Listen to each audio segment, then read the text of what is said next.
Okay. Well, have you seen any one of my interviews? Have you seen any one of my interviews before? No. I made 23 of them. 23. Okay. The first one was supposed to be you. No, that's so important. No, I mean, because you gave me the interview first time. I mean, in the library. How is your mother, by the way? She's doing fine. Yeah, she's doing great. She was in Bath just 3 weeks ago or something. She's fine. I told her today. You know, She's my favorite.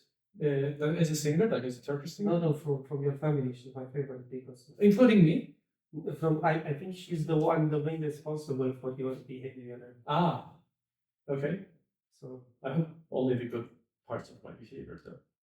no, I like that you are not. Even if you probably also have your own pride to do things and to show off, you're very good in controlling yourself. And this is the most things I have not seen to many people.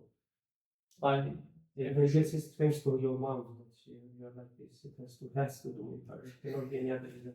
I mean, she's famous, so she needs to be able to balance her like. So she taught you to control very well the show of desire. It seems it's not easy to control that. Anyway, so let's move back to this. So it is supposed to be short and it's supposed to be sweet. Sure. Please, you can cut this part if you like, no problem. Oh, maybe not even like because it's like really a nice conversation either way. But the point is that before we did an interview, before I came up with this idea that I should listen to some mathematicians, now academics more general now, and make something out of them. I mean, that I should learn something from their career, and their career is like much longer than mine, much more impactful than mine. I didn't think that you could speak for an hour continuously, which you did. You gave a really good interview, but like you spoke a lot. You were like always present, and it took an hour. And I was thinking like nobody watching.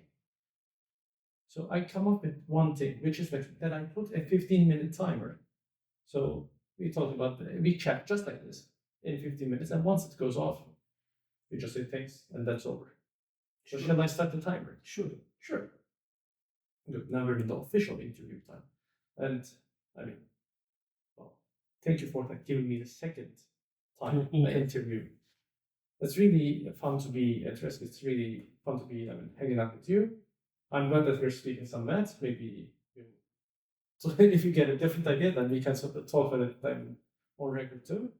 But I mean, yeah, I'm so glad that I came to RISC. I'm so glad that I got to see Carson and you. And thank you for the coffee. No, you're welcome. Yeah. Coffee is always good. So I should say that you gave me the best answer that I've ever heard when I asked you what makes a good collaborator.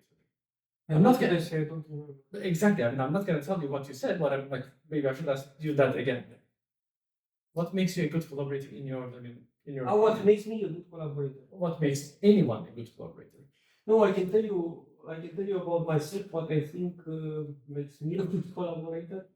I'm not insisting in having my own ideas in the. For example, let me give you an example. I'll give you some example. I was writing once a paper with Radu, and then there was an issue that I knew it was hard to understand, but at the first glance it seems easy, like everyone could understand, but it was not really easy. I tried myself to understand it the first time, so I tried to do a good job and to explain it more carefully. And then I spent about 2 days on the paper and I wrote it, and then Ralph read it, and then he deleted the whole section. Almost as if I can understand it is with only this sentence. It was obvious that you could not understand it with that sentence, but I realized that he understood what I wrote, and he understood it so well that it's totally trivial. So then he deleted it, and I didn't say a single word. Ralph, why did you delete it? I worked for 2 days on this section, and you just deleted it. I said, we have to have peace, and we have to continue with the paper. And what I hear often from Peter is that with UC, I never have to fight when writing the paper. So I never have to fight with you on some idea and so on. If you see that I don't accept this idea of yours, to give it up very easily. You don't insist on it. Of course, it's an advice that is not really doable in practice unless you are willing to sacrifice your opinion. But this is what I think makes me an easy collaborator. Would you like me to tell you what you said maybe 5 years, 6 years back? Please. You said that what makes you a good collaborator is because you try to please the people that you work with. This is the same. Then you gave exactly the same description, not the same paper most likely with Ralph and Peter, but I feel that you're still thinking the same thing, which is wonderful. No, I don't think I realized also with age so on that actually we are very stuck to we think our ideas are some form of God that we have to pray to. And it's like if you give up our ideas, it means like you give up your belief, or you are a traitor of your own, of yourself, or of your religion, or whatever. But in fact, it's not really like this. It's really okay. There are things in life that you can betray. You can betray your country in a war. You can betray your family. You can betray, but not your own ideas. It's not something you can betray. It's the opposite. The most important thing not to lose is people. These ideas, they come back again. So we think that it was a great idea and it will never be resurrected again. And it comes in a better way. Sure. But we should not lose people. And I even heard some stories like it was a young guy that it's an Indian guy that wanted to make a career. And he was working very, very hard on a paper, very hard on this paper. And then he sent it to a good journal and it was rejected. And then he was so depressed that he fought with his girlfriend. They were both young people, and he destroyed basically his future marriage because of this paper. And I mean, I understand he was angry, and I understand that he put too much of himself in this paper. He put too much. That's why you have to balance. And also here, you are dependent on people. You are dependent on your job is dependent on people. Your career, everything is. You cannot do math alone. Of course. Some people think, I don't need anyone. No, it's not true. You need many people. It's 3 skills that you have to have in research, in my opinion: writing, giving talks, and doing research. They have nothing in common with each other. You can be excellent in research and zero in other tools. You can be excellent in giving talks and totally zero in writing. You can be very good in writing, and I even have an example I don't want to give. Very good in writing, but when you give talks, you're a disaster. So it doesn't, each of these 3 skills, they have nothing in common with each other. Nothing. For all of them, you have to have a different strategy. For giving talks, you have to have a strategy. For writing papers, writing is something where people have more time. Yeah. Talks is when you have to convey a message in 1 hour and 2 hours. And here you cannot think like in paper writing that you start with 100 definitions and you expect that people will remember them. First of all, you have to catch their attention. You have to know when to start to talk about the intense thing. You have to start a bit relaxed so that the people can wake up. Yeah. Otherwise, you will end up talking without anybody understanding anything. In writing, you cannot be like that. In writing, you have to give a little more details, but not be over detailed. Also, then you have to start slowly and somehow understand that it's a different strategy. And in research, finally, it's research. You have to have a different thinking also in research. So it's not. So may I ask, this is a really personal question of mine, that you don't get scared of big conjectures, and you have some under your belt with the even not conjecture, like Sabara, like that. Yes. You also in your message you did that in Rubik's Cube can be technically solved in 24 moves and stuff, right? So, but most people, including me sometimes, that I get shy away from a big conjecture. I mean, the conjectures that are in my field, I directly go after them. But I mean, if I feel that it's not directly in my paths, then I tend to shy away. I mean, how do you get this? You have no shying away from any problem. You just take it. or how they pick a problem, let's say? Like, how do you decide that you should go after someone else? For example, let me give you my first conjecture, Symbolic conjecture. It happened to fit exactly what I did in my thesis. It was, the conjecture was 47 years old, and I basically solved it in 2 weeks. But it's not really true, because I was working hard on a problem that had to do something on my thesis that took 1 year. And I had my own proof, because the theorem was already in the RISC report in a strange form, but it took me 1 year to make my own proof. And then after I made my own proof, I realized in 2 weeks that Symbolic conjectures can be solved. I did a simple idea, 2 weeks. I realized that Symbolic conjecture can be solved. Regarding other conjectures, it's not like I go for example, a conjecture because I think that these people tried and they are stupid and I'm smart. I mean, of course not. Yeah, but and I'm smart, but why I still think I can do a better job is the reason that I am a type of guy that can suffer in certain, for example, in induction.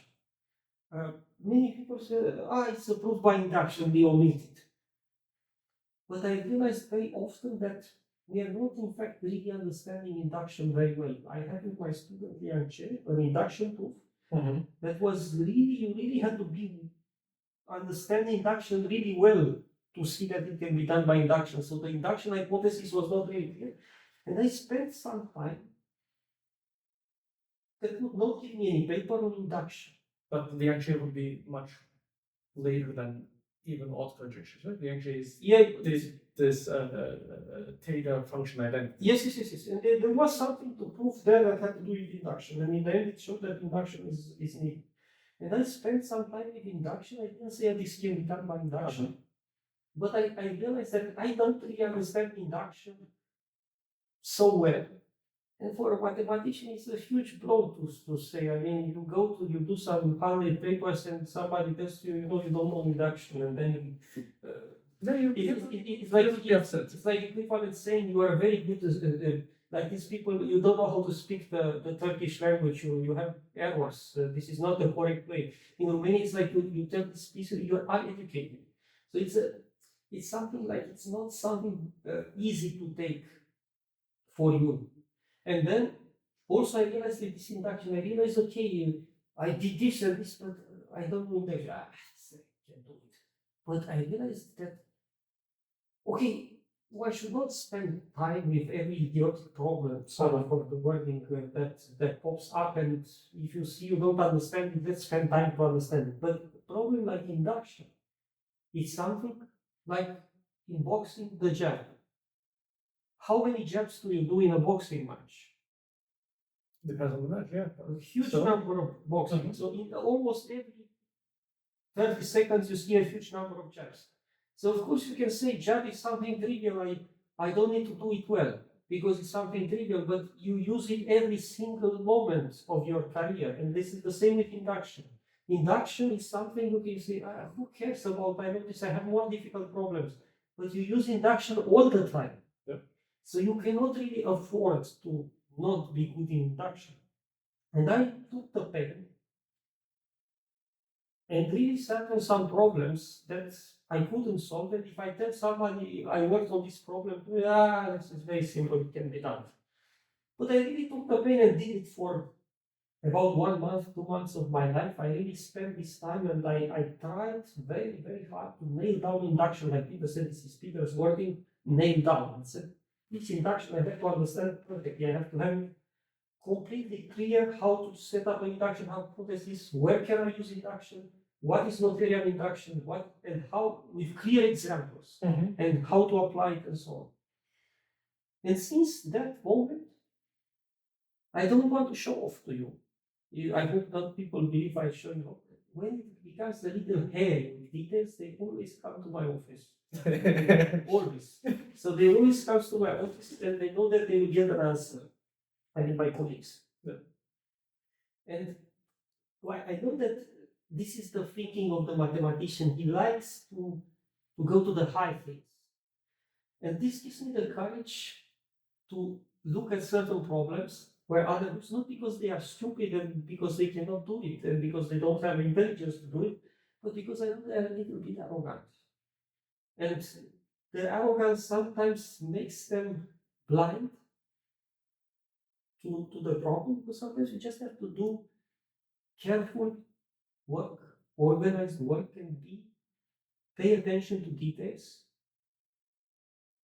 And this will give you the conjecture or the problem. It is not most people, they want a big idea. They think, okay, all these people that are so smart, they didn't have a big idea, and I don't have a big idea, maybe it's too much. And still they think I should have a big idea, and if I have a big idea, then I can solve this problem. But I would say that I even studied some conjectures, and many of them, some people adapted another paper, Sure. by putting in the details which were a little bit hairy, and adding these details sort of be conjecture. But the previous paper was not really something, so it's not something similar, but these people really looked carefully at this idea and then added the details and did a very, very rigorous job, keeping the eyes open. It's I want to end with one thing from religion. I don't know if we have this. Of course, whatever you want. This time now. Well, I will give you the time. But we have another minute or so. Whatever you need. Okay, it's very short. So we say that in meditation you have to close yourself from the outer world. So even if somebody dies in front of you in drowning, you should be so deep into this meditation that you don't hear that person. In the Orthodox religion is exactly the opposite. You should reach the state of total awareness.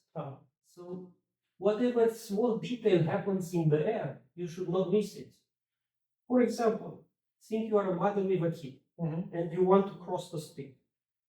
And for one moment, you are not aware of the hand of your kid and the kid runs. What is the evidence? So one should always have this state of a mother with the kid and being aware that the kid all the time could do something that might bring huge damage to the whole situation. And I also preach that in mathematics one should not sleep, not in a meditative inner state, but rather in a state that you observe what's happening. And do you teach it in your course?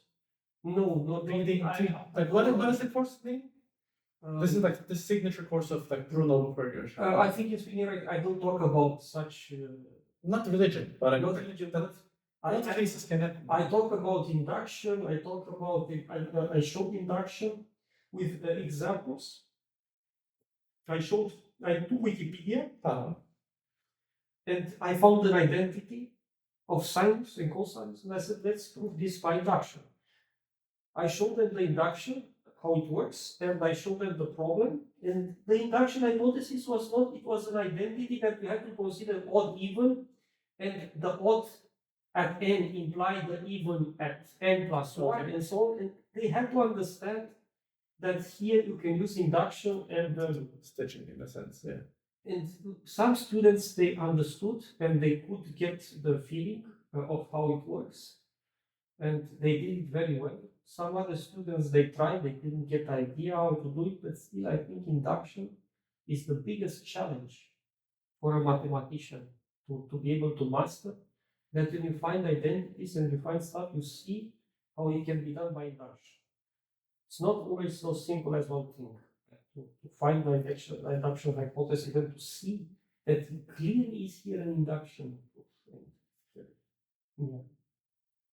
Well, thank you for the coffee. Thank you for the interview and all the chat and friendship. I really appreciate it. Like all. So you put this on some your YouTube or what? I will put it on YouTube. I will send that to you. So if you say this is okay, then I will put it on my website. If you say this is not okay, then it will be dear to my heart and hidden for the whole time. Okay, sure. Okay. Yeah. Well, it's great to be here, man. I mean, I really miss it. I really miss being at RISC.